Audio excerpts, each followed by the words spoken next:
With me on today's show for the third time is Bryan Caporicci, a very successful wedding photographer and photography mentor from Ontario, Canada. He's won numerous awards for his photography and was one of the youngest photographers in Canada to receive the Craftsman of Photographic Arts from the Professional Photographers of Canada. Not only is he well known for his wedding photography, Bryan also invests a lot of his time mentoring and helping other photographers with their businesses through his photography education website, where he publishes insightful business articles and has his own great podcast as well, which was recognized by Apple as one of the top podcasts for 2014, which I think is absolutely amazing.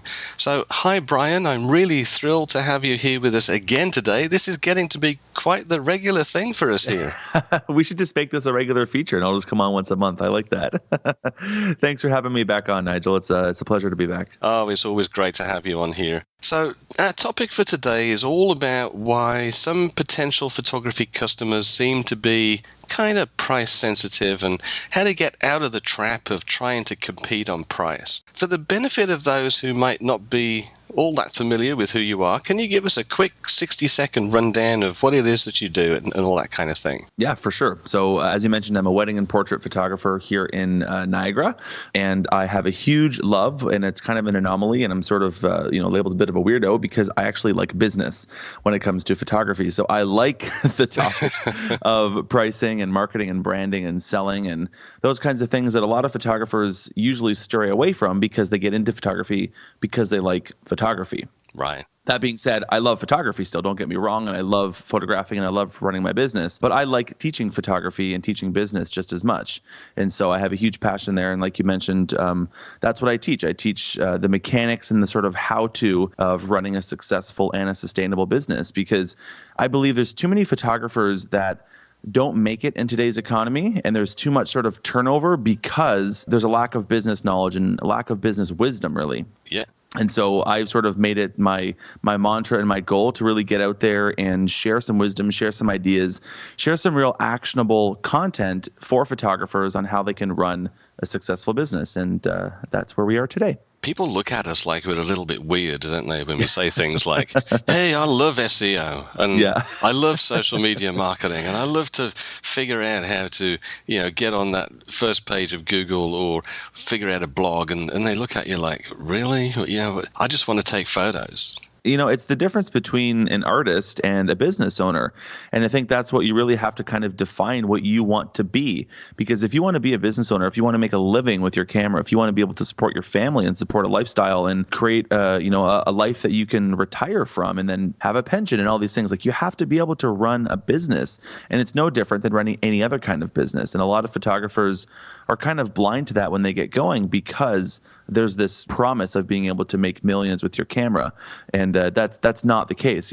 That's not. It's seen as a very easy industry to get into because you look at a wedding photographer and say, "Wow, you charge $5,000 for one day. Wow, that must be pretty good." You have 6 days out of your week free, and it's of course those once you get into it, you're like, it's not exactly that way, but it's almost we've created a bit of like a bait and switch kind of in our own industry in the sense that it seems easy to get into, but once you get into it, you're like, oh, this is not what I expected. And so that's why I like to be really clear and upfront with photographers to say you have to be a business person first and a photographer second. What I found funny for me really was when I first started out, I was just like everybody else. I loved photography and treated the business and the marketing side of things as a sort of a necessary evil. It's like, having to eat broccoli with that lovely piece of chicken. It's like, well, the chicken's great, but I'm not too keen on that broccoli stuff. And then you get to like it, and you think, I must be a bit weird because I actually enjoy the marketing stuff almost as much as the photography aspect of things. And you're right. I think that's one of the things that really people need in order to be successful. But pricing, this is one of the things that really seems to get people, and they're talking in Facebook groups and so on all the time about how their clients are price sensitive and they're just going for the cheapest photographer and all that kind of thing. And in fact, just yesterday, I was talking with a photographer in a Facebook group who strongly believes that if customers are concerned about finding the cheapest photographer, that there's nothing that they can do about that. But what's your take on that? And where do you think these ideas on price-sensitive customers sort of come from? Well, so I think that, with anything, and I think that, Nigel, you and I have actually talked about this in a little bit of a previous episode, and it's the idea that it's so easy for us to take a situation or take a client interaction or take a specific piece of communication that we get from a client or something from the public, and it's easy for us to pass the blame onto them and to say something like, oh, well, they don't get me, or they don't value photography, or they don't this, or they don't that, or they want the cheapest deal. And I would really encourage the photographer listening, and if you've been in that kind of situation, before you go and pass the buck over to the client or the person that you're talking with, really sort of take stock of what they're really saying to you, and maybe consider the option that perhaps it's not their fault and they're really only reacting to what you've put out there to them. And I think that is often the case. I think that there's very rarely a time when a client really does want the cheapest thing. And if they do want the cheapest thing, it's because you've trained them that that's what you're all about. And so that's where I see often, I'll see a photographer on Facebook, you do this huge promotion about mini sessions and how you can book them for a 20-minute session, and it's, $75, and they get 5 digital files for it, which really means that you're paying the client because you're not making any money with that. And then the next week they're saying, oh, well, all my clients are also price sensitive. And it's, well, they're so price sensitive because you've trained them that you are consistently promoting and talking about price. And so that's what they look at you to be the sort of go-to person for that if they want a good deal. And so if we stop making what we do about price, then our clients will stop coming to us and asking about price. And so that's where I say a lot of the times it's easy to look at the second part of that equation and say, well, why are they coming to me about price? And I say, well, it's probably because you're talking about price and you haven't built up the value in their minds to be high enough in order to justify the prices that you do want to charge. I think also there's an assumption in a lot of photographers' minds about pricing, in that we live in a world where, sadly, we're bombarded with TV commercials and so on all day long, talking about get this sale, get that discount, this is happening right now, this is cheaper than it was yesterday, blah, blah, blah. Right now we're recording this just before the MLK holiday weekend. We've got all these sales going on. And then we live in a world where we just go from one sale to the next, it seems. And I think some photographers are probably assuming that price is going to be a major motivating factor for their customers, when in reality, it's not that, is it? It's other things. The thing is most of our clients don't care about price, or at least they don't care about price as much as they care about what they're going to get for that price. The challenge is that so many photographers don't make a point to talk about anything before price comes up, that as soon as price does come up in the conversation, there's no context for it. We haven't framed the price in a way that makes it look attractive. We've just basically said, here's a spreadsheet, let me know what you think, my pictures speak for themselves. And I think that's where, again, we're to blame for it. I think that if we can be intentional about talking about other things other than price, and there's a million things that we can talk about before price even comes up, that we want to be able to build up that value in our clients' minds before the conversation on price comes up. And that's why, you've got companies. I wrote an article on spreadingphotographer.com. I was actually down in Florida with my wife and with my family, and my wife loves going shopping at Bell's Outlet, and these shops down there, and she goes there because she loves the deals that she gets there. Like, you literally can go there with like a $5 bill in your pocket and walk out with a cart full of stuff, sometimes, because the deals are so good, right? Right. And so you might default to look at that and say, well, wow, that's great for Bell's because, they've got a loyal customer. And my wife, she likes to go there all the time. And I say, no, she's not a loyal customer, because when Bell's doesn't have good deals on, she doesn't go to Bell's. She goes to Ross, or she goes to Marshall's, or she goes to, wherever. And so that's what I'm saying is Bell's can do that because Bell's has mass market adoption. Like, they've got millions of dollars in advertising that they can just push, and they can make it all about price because they operate on the high quantity, low price business model. Right. As photographers, we can't do that. Like, we can't compete in that space. We don't have that kind of marketing dollar to put out there in order to always get new customers and always reaffirm that we're the best price. Because if you compete on price, there's always going to be someone in our industry that's cheaper than you. And so that's the wrong thing to be competing on. Another big factor in this is that price comes up very early on in most sales conversations that photographers are having. So, for example, the telephone rings and it's prospective bride or somebody looking for a family portrait, and the photographer answers the phone, hey, this is John Smith Photography, can I help you? And the lady on the other end just goes, well, hey, yeah, can you tell me how much an 8x10 is, or how much do you charge for a wedding? And immediately the conversation at that point feels like it's focused on price, because the poor customer doesn't know what else to ask. They have no idea of what kind of questions they really should be asking. So the default one is, well, how much is it?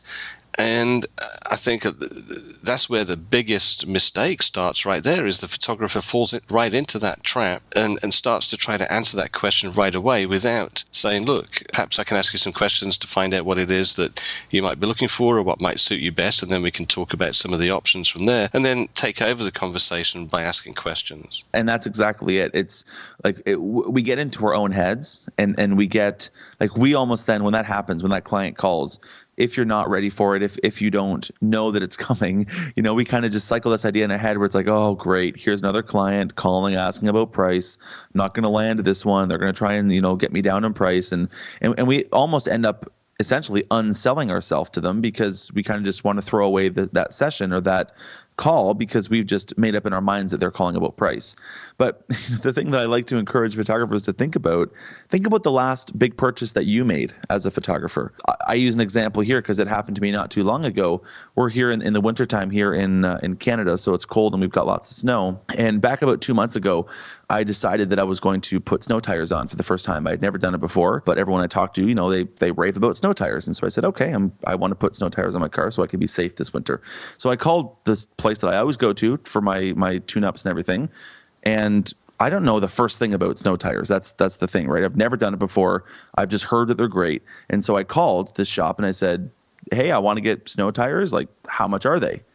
And they could have easily taken that and said, oh, great, here's another person calling about, it's funny because they probably have in their industry these same podcasts, Nigel, and it's like other auto body people saying like, oh, all these customers are always asking about price, right. And they could easily have just thrown that away and just said, oh, great, let's give them the cheapest tires, let's move on, go on from there. But you know what? They didn't do that, because obviously they have the training and they have the knowledge and they understand and they know me. And they said, hey, listen, Bryan, that sounds great.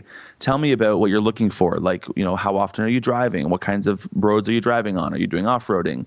What kind of car? Like, they ask me all these kinds of questions to really figure out, what is it that I need? Why do I want it? And then they're also asking things like budget and what am I wanting to spend and when can I bring it in and how quick do you want it?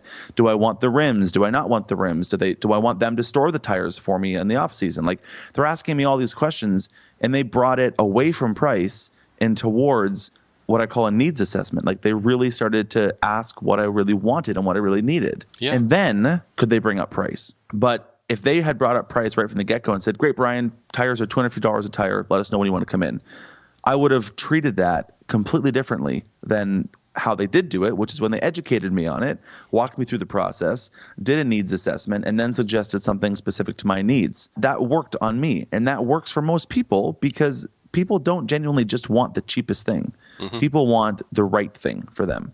And so I think that if we think about that in our business, when a client calls you and says, hey, Nigel, how much is your wedding photography? It's like, where do I even start with that? How much is a car? I don't know. Let's talk about, what are you looking for? Like, tell me about your wedding. Tell me about where you're getting married. Tell me about you as a couple. Like, what do you want from your wedding photography? What do you envision having 10 years from now to look back to enjoy your wedding photography? And when we start to ask these questions, we pull them into an emotional conversation to talk about what they want and what they need, and away from the logical conversation of pricing. Not to say that we want to hide the conversation on pricing, because we don't. But genuinely, if I called you right now, Nigel, and I said, how much is wedding photography? You probably couldn't just give me a black and white answer. No. You need to kind of go into that needs assessment in order to give you a proper price. Yeah. And when we go into the needs assessment, we can make it more emotional, build a relationship with the person on the other end of the line, and kind of frame our prices a little bit differently. I think also we have to be genuinely interested in our clients. The reason I say that is because I think a lot of times photographers will put up their website, try to attract visitors and so on and get people to call them, but they're not thinking about the people on the other end of that telephone as a real person with genuine needs and desires, with a problem. They need a photographer to do whatever it is that they want, and they treat them more like, oh well, here's a sale, here's a potential sale, here's some more money for my bottom line possibly. And if they don't show that genuine interest in the other person on the phone, it makes it harder to ask the right questions. So for example, somebody calls up and says, we're getting married, how much is wedding photography? Then if you're genuinely interested in them as a person and you want to get to know them better in order to discover if they're a good fit for you and you're a good fit for them, then you would start asking questions like, well, that's fantastic. Tell me about the proposal. What was it like? Who did you tell? Who was the first person that you told when you got engaged? What kind of flowers are you planning on having at the wedding? Where is it going to be? Tell us about your bridesmaids. Who are you going to pick as the groomsman?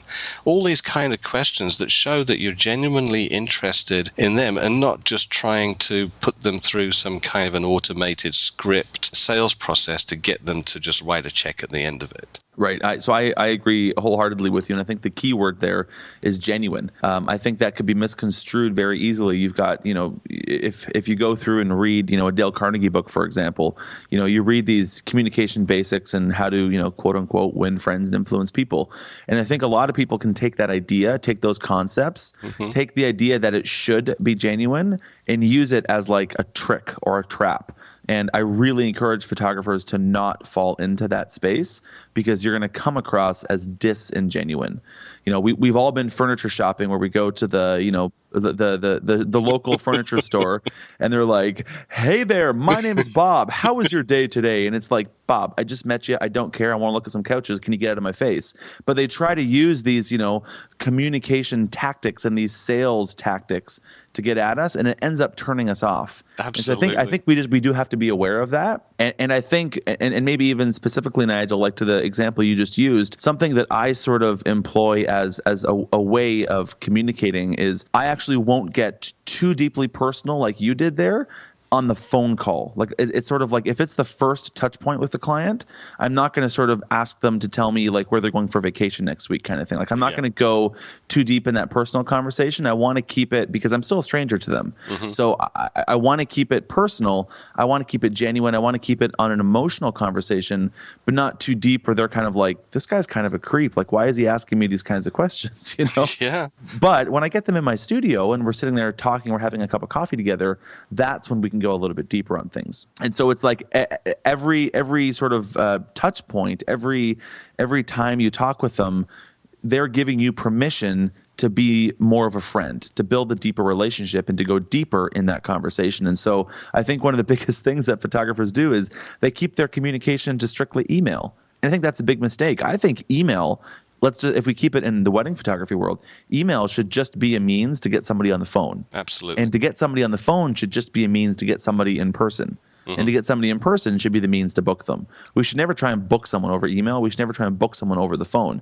I think that we need to get them in person so we can actually genuinely build a relationship with them. When I teach to photographers and when I write and when I speak and do all these things, I say, listen, like we don't have to live in our own echo chamber of all these concepts and ideas that we all throw around in the photography industry. I think there's a lot that can be learned by looking outside of our industry, and we can learn a lot by taking those things that we learn externally and bringing them internal. And so I think that's something that a lot of photographers miss out on. And I get burned at the stake all the time on this one. My clothes are just singed to no end. When I say to photographers, please don't put prices on your website. At least not in a way that people can just go straight for them and bypass all of the other stuff that they need to learn before they find out about price. It's just one of my things. I just can't stand to see pricing information on a website. This is fun. This is interesting because I actually think that you should put prices on your website. Okay.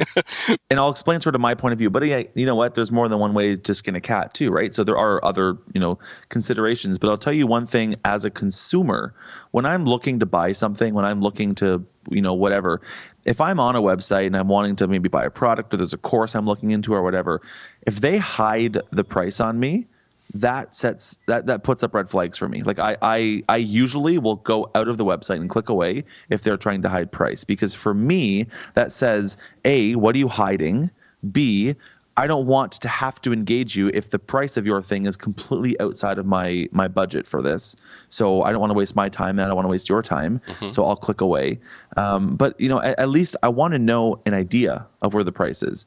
And I think that by hiding the prices, you're doing more bad than you are good, because I think for those very same reasons that I would click away from a website, even though I'm not price shopping. If they hide it, it turns me off. And I think a lot of people are that way. Let me play devil's advocate here for a second. I like this. How do you feel that idea sits with with the other principle that we talked about earlier on about establishing value before talking about price? So I think that most photographers do their website completely wrong. I think most photographers, when you create sort of, a website where when you go on there, you can just kind of click around wherever you want, click and kind of do it, whatever. If the word price or investment or something is there as like one of the options and there's no logical flow to follow on your website, most clients will go there to click price. They're not going to go there and be like, ooh, I want to learn more about his personality, and then I'll look into his price. It's like, that's not going to happen. Right. And so if you've designed your website to make price very obvious and make it right there and kind of put it up front and center, you're totally right. Then in that case, you shouldn't be having price there. But I think most photographers do it wrong. And I think most photographers should instead design their website in a way that there's a logical flow for the client to walk through so that you can properly set those expectations, frame the price, talk about what makes you different, and then show them the price. So you kind of control at what point in the conversation price comes up. And you do that by having a website that's got more of a logical guided tour as opposed to a welcome to my storefront, feel free to browse around wherever you want to. So I think that's where you can fix that. On that, I think we're in total agreement, because I would have no objection to putting prices on a website if the photographer still has at least some degree of control over when the prospect sees that number. Because as soon as they land on the website, it's like a big flashing neon sign. It's a big magnet that attracts people. You can put it in the tiniest font possible and hide it at the bottom of the page, and they'll still find it. Right. It's like, oh, there's the pricing stuff. How much is it? And they're hunting around, and they're almost ignoring everything else. And as soon as they see that pricing information, if it's a number that is a little bit above what they're expecting, they're out of there and off to find the next photographer. But now they have something to compare the next guy with. And so they say, oh, well, this guy's cheaper. We're going to go with them. And they almost then start to go through trying to justify why they should go with that photographer in their own mind based on compared to the other chap. So with that, in a way, I'm kind of okay with that. And let me sort of explain why I'm okay with that. Because for me in my business, I'm more in the higher price area here locally. And so our prices start at $4,000 for wedding photography. And so if I have someone that comes to my website, we actually priced it at already $3,900 because it just looks better with a 3 in front of it. So, when I have someone come to my website, let's say that they've got a budget of $1,500 for their wedding. No matter how they slice it and dice it, no matter how much I can convince them how amazing I am, their budget of $1,500 is just not going to stretch up to anywhere near $3,900 and then some. So if they come to my website, see that this is where my prices start at, I'm okay that they click away and go somewhere else. Like, that's fine with me because I don't want to waste their time and I don't want them to waste my time on things. But here's where it works for you. If I have someone come to my website and they've got a budget of $3,500, and they see that price at some point in their experience on my website, and they say, okay, he's $3,900. We can probably stretch up to there. At least we've opened the conversation for me to be able to come in and influence that decision and influence sort of how they feel about my price and increase my value. Now, there's a really good chance that if they're sitting at $3,500 and I'm starting at $3,900, through the proper sort of communication strategies and through proper, dare I say, quote unquote, selling, there's a good chance that I can get them booking in at a $5,000, $6,000, or $7,000 package. But that's because I've opened the conversation up there. But there's no chance that I would have done that for the same couple that had a $1,500 budget. And so that's why I like the idea of at least putting a starting price, at least putting a ballpark so that you can weed out those that are completely in the wrong direction with you. And I agree with you. I think you're right. And one of the things that this conversation that we've had really shows up is that there's no cut and dried black and white answers to these types of questions. So, for example, in a Facebook group or even by, somebody might email me, and the question is, well, should I put prices on my website? There's no yes or no answer. There's a yes, but answer. And there's also a no but answer. It's kind of yes, but you've got to control how you do it and not allow people to just kind of randomly navigate to it without at least some degree of control of the information that they see beforehand and that kind of thing. So thank you so much for putting your viewpoint in that, because it just shows that there really is no cut and dried solution. No, and that's just it. There's so many different ways to do it, and it really depends on your client, on your market, on how you're presenting other things. The conversation about price alone is completely irrelevant without conversations about the other things, right? And so that's where it's like, that one question being asked and that one answer being given is kind of, a shot in the dark at best without having conversations that revolve around it. And that's why there really are, so many ways to do this thing. And that's why, anyone listening to this podcast or any podcast or reading anything or taking any advice should never just take things for the face value. You really should consider, what does this mean for me? Is this applicable for me in my business? What else does this mean? What other contributing factors are there to these kinds of decisions? And we really have to make decisions for ourselves at the end of the day, because we know ourselves, we know our business, we know our clients better than anybody else would. And this is where I personally feel that the value of coaching comes in. Right. Yep. Because it allows a photographer to talk to somebody who's objective about their business and can, help them to decide what's the best for them. There's so much free advice out there. It's overwhelming. I mean, there's a ton of, do this, don't do that. Do this, don't do that. Do something else, don't do that. And you got 10 people telling you to do one thing and 20 people telling you not to, and who's right? And having a coach, somebody that can be really objective, can listen to you and help brainstorm ideas on this kind of thing, I think is invaluable. I know it has been for me when I've had coaches help me with my business. And as you say, you shouldn't just take all of that information on face value. Now, right. Obviously, we started out talking about price sensitivity.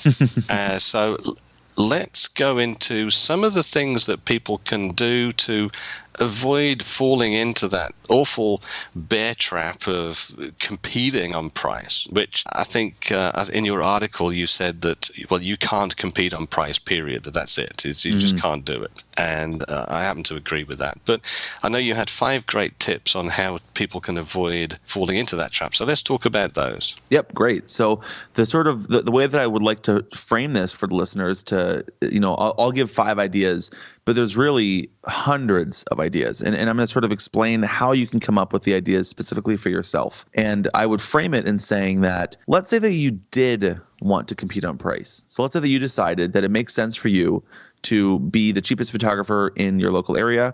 What would you do in order to actually compete on price in your market? Well, I believe there's a couple things. Number one, you would talk exclusively about price because it's what makes you different. Number two, you would often be discounting your services so that you can make it obvious that you are the best price. Number three, you would very quickly and very immediately give pricing information up front, because that's what makes you different in your business. And you want to sort of say, look at me, here's my price. And you sort of put it up front. And number four, you would make it very transactional. You would not waste any time building a relationship. You would just say, here's my prices, and then get out of the way. Let them go ahead and buy. So if you wanted to compete on price, there you go. There are the 4 steps to compete on price. I think there's a 5th one. What's the 5th? The 5th one was that tomorrow you have to be cheaper than you are today. Yeah, exactly. Consistently lower your prices. That's a good point. So that's how you compete on price. But here's the thing. We're not talking about competing on price. We're talking about not competing on price. So if you want to not compete on price, my suggestion would be to take each of those 4 things or 5 things and do the opposite. And so now we all of a sudden have a formula to not talk exclusively about price, to not discount, to not give pricing information up front, to not make it transactional, and to not lower your prices every single day, which is your addition. And so that kind of gives us some guide points in terms of going forward and to what we can do to not compete on price. More specifically, the points that you're talking about in the article, here's sort of five quick things that you could talk about other than price. And this is sort of the key here, is that in order to not compete on price, I think it's very clear now, after walking through that, how to compete on price, the best way is to just not talk about price, to find other things in your business, other things that you're doing, other differentiation points, other talking points that are not related to price. And so that's sort of that formula that I'm talking about, to say, there's a million things you could talk about. 5 quick examples. Number 1, talk about what makes you different. So talk about what your sort of USP is, unique selling proposition. What's your differentiation point? Number 2, talk about why you do what you do to create a deeper connection with your audience. Now, this comes back to Simon Sinek's book, Start With Why. And if anyone listening hasn't read that book, I highly, highly encourage it. And maybe, Nigel, you can even put a link to that in the show notes for the episode. That is one of my all-time favorite business books. Yeah, it's great, and it just gives you, again, something else to talk about, to connect with people on a deeper level than just price. Number 3, talk about and advertise and promote any sort of accomplishments or awards or other newsworthy items that you're achieving and being recognized with. One of the greatest things in our industry is there's so much that we can get involved in. There's associations that we can get involved in. There's image competitions. There's online communities. There's awards that we can go up for. There's classes that we can go to.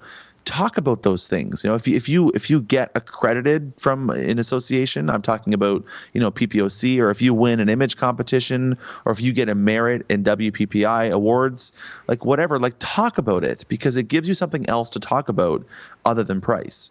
Number 4 would be announce something. So like continually innovate in your business and everything that you're doing. My sort of saying for that is that the word new looks much better than the words cheap. And so talk about something new as opposed to something that's cheap. And the 5th, if you must talk about price at some point in the conversation, add something in as opposed to discounting something. So add value instead of lowering the price. If I may, I think I'll add one more to this list. Yeah, for sure. And that is that I think that trust is an amazing antidote for price shopping. What I mean by that is, let's take an example. Let's take Apple and Microsoft. Now, Apple computers and Apple products are inherently more expensive than much of their competition. I mean, Apple computers are a lot more expensive than Windows computers, and their phones are more expensive than Android phones and so on. And yet, you would think that if it's just a phone or it's just a computer, so therefore there would be a lot of people who would just go, well, I just want the cheapest one. And of course, there probably are a lot of people that fall into that category. But you try to wrestle a Mac out of someone's hands who is an Apple advocate, and you're going to come away with a lot of bruises. Yep. Because they are evangelical about the Apple brand. They trust it. Microsoft, sadly, the PC world has, got a lot of distrust issues with regards to things like security and viruses, being susceptible to viruses and all that kind of thing. Whereas Apple, isn't quite so vulnerable to that kind of stuff. They still are to some extent, but,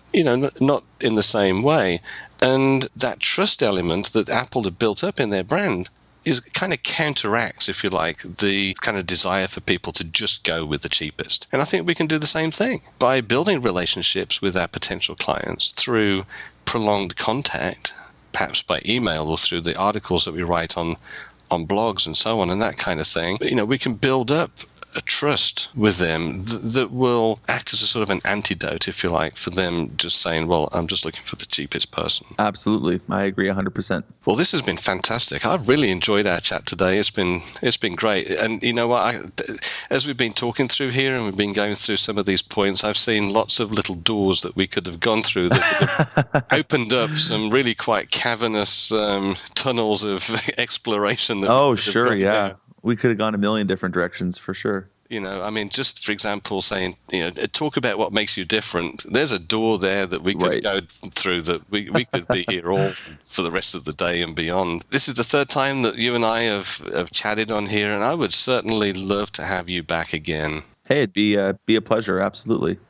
Thank you. You are always welcome on this podcast. You're a great asset to the industry. You're certainly helping to do what my mission is, which is to keep the word professional where it belongs in professional photography. Amen. I think there's that line has been blurred so much, and I think that it's our job as educators and leaders in the industry to kind of reestablish those boundaries and really help those that are on the wrong side of that line and bring them over to the bright side, and bring them over to the side that really instills, the confidence and the credibility that the word professional really should have with it. Before we finish up, just one last little thing, one last question for you. Again, this was a conversation that I had with a photographer in a Facebook group this week, and it came up that she said, well, I'm new to the business. I don't feel like I can charge very much. So what do I do? My personal feeling about this is I don't think it really matters how new you are to the business. I think what really matters is, can you consistently create great images for your clients that they're going to be thrilled with and happy to pay you money for? And then you just charge what you need to charge to make your business profitable. But there's a lot of insecurity about that, especially for people who are new. What advice or what do you have to add to that? So I would agree and disagree in the sense that I think that it's very easy for us to feel entitled when we get started and we start to get some pats on the back on Facebook with people saying our pictures are pretty and to all of a sudden think that we should be charging the same price that the photographer down the road who's been doing it for 10 years charges. And I think that that's, in my opinion, a sure way to not succeed long term, because I really do think that there's so much more than just photography that we have to sort of grow into and grow with. And so I do think it's okay to start out lower priced, but I think that we have to do a lot in order to properly grow to the point that we want to get to. And I don't think that we should be ever doing it for free. I don't think we should ever be discounting the fact that what we do provide is a great value, is a great service, is a great product. And I think that we can make small baby steps to increase it over time to get to where we want to get to. But the thing that I'm really sort of, encouraging photographers to consider is that you have to know what that end point is. You have to know what that point of success is. I see so many photographers that say, oh, well, I don't charge that because I'm just not there yet. And I say, well, what is there? Like, what is that end point? What is that mythical point in time where all of a sudden you're going to look, I'm here now. It's like, if you've never defined it, if you've never really thought about it, that's something to really consider, because a lot of people, photographers, say that, oh, I'm not there yet. And when you really look at it, I bet they are there. And I bet they can charge the prices that they should. It's just themselves that they have to get out of their own way. Well, Bryan, thank you so much, my friend. This has been wonderful, as always. Looking forward to having you back in the future to talk about something else just as interesting. And you have yourself a wonderful day. Hey, thanks, Nigel. Thanks for having me back, and thanks for everything that you're doing for the community. It's a great value, and thanks to your listeners for sticking through this, because, hey, if you're here and if you're still with us and you still have us in your earbuds, then you're obviously hungry enough that you care about your growth, and that means that you will be successful because you are a go-getter. So congratulations for that. Indeed. Well, thanks, Bryan. Thanks.